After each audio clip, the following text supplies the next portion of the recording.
जानबूझ करके दक्ष ने बहुत बड़ा यज्ञ रचाया और न्योता नहीं दिया शंकर जी को। सबके पद, सबके प्रतिष्ठा की शंकर जी की ना की।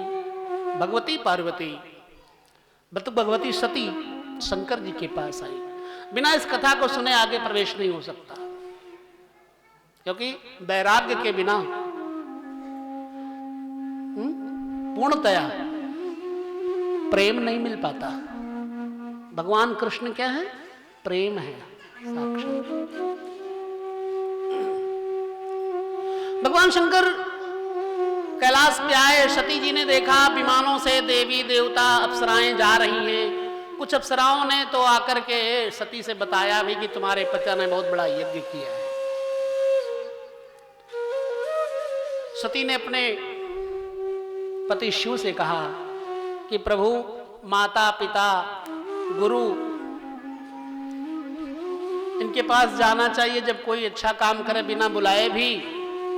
शंकर जी ने कहा हाँ बिल्कुल ठीक है, लेकिन जहां जाने पर कल्याण न हो, जहां जाने पर सम्मान न हो, वहां जाने पर कल्याण नहीं हो सकता। तदपि विरोध मान जह कोई, तहां गए कल्याण न होई।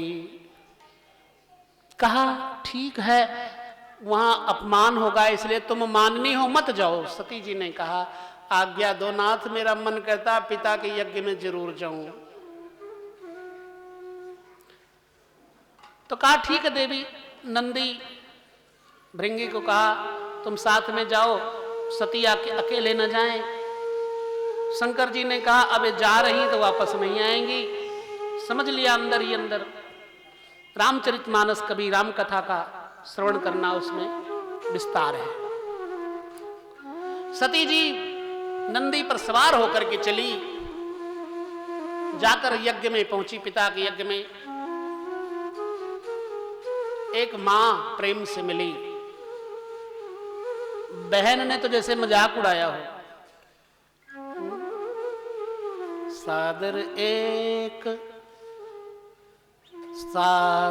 एक मिली पुनि माता।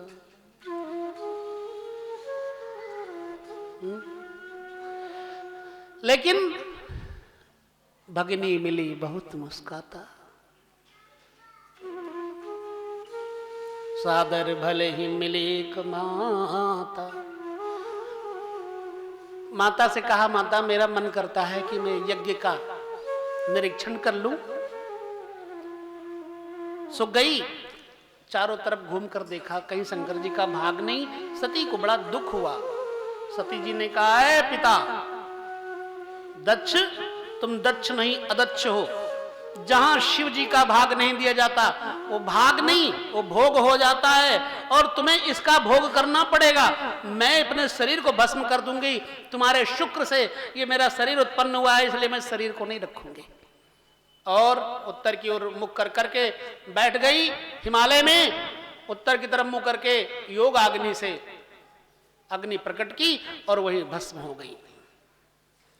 भगवान शंकर को कुछ खबर नहीं।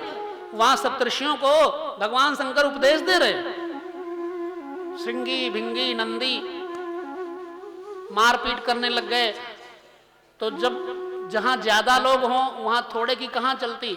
नंदी श्रृंगी भिंगी इनकी ना चली तो ये वापस कैसे आए? नारद जी गए शंकर जी के पास, कहा तुम्हें पता है कुछ? सती का शरीर भस्म हो गया। जिस जगह सती का शरीर भस्म हुआ वहां दक्ष प्रजापति का मंदिर है, हरिद्वार कनखल में। सब लोग गए हैं, जानते भी हैं। तो शंकर जी ने कहा कोई बात नहीं, वो तो जाना ही था। लेकिन जब पता लगा कि नंदी श्रृंगी भृंगी को मारा है तब गुस्सा आया उनको। शंकर जी ने एक जटा उखाड़ी अपनी, उठा के वहीं शिला पर पटकी। तब वीरभद्र प्रकटे।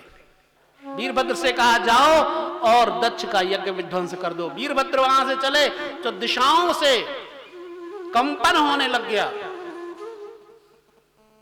आकाश में लालिमा छा गई, विकराल दाढ़, लाल लाल बाल,